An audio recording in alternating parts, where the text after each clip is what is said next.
H.R. 2272, the 21st Century Competitiveness Act, and I want to thank the gentleman from Florida for yielding.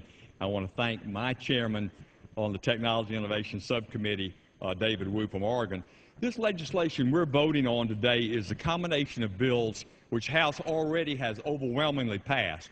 Reauthorization bills for both the National Science Foundation and the National Institute of Standards and Technology, as well as bills to promote science, technology, engineering, and math, what we refer to as STEM education in our country. Last year, with the American Competitiveness Initiative, President Bush laid out a vision to maintain America's edge in the global marketplace. These goals were spurred by a report issued by the National Academies, and it was entitled, as the gentleman from Florida said, Rising Above the Gathering Storm. This report looked at ways in which the federal government could enhance our country's science and technology enterprise so that we can continue to compete and prosper globally.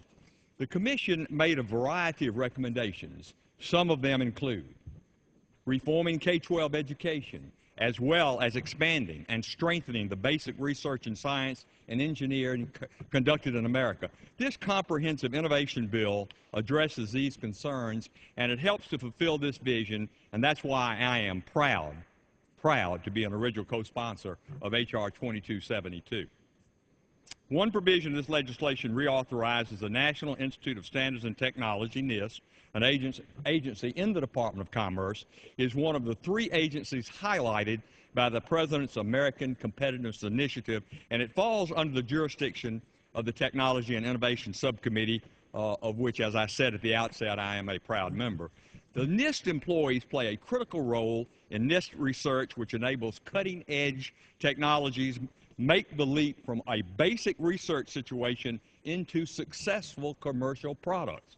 This is accomplished at NIST that supports United States technology infrastructure by developing the tools to measure, to evaluate, and standardize processes and products in almost all industrial sectors, bulletproof vests, all the way to nanotechnology. From rewarding younger students for continuing their work in the fields of science and engineering, to increasing the amount of grants available to teachers and students who pursue continuing education in the STEM, science, technology, engineering, math fields, to providing financial aid to students who make a commitment that after college they'll teach, working to ensure that we have a strong United States manufacturing base. H.R. 2272 takes many important and critical first steps toward keeping America competitive. Mr. Speaker, I again want to underline my wholehearted support for the 21st Century Competitiveness Act, and I urge all of my colleagues, as I know they will, to do the same. I thank you, and I yield back the balance of my time. Gentleman from Oregon.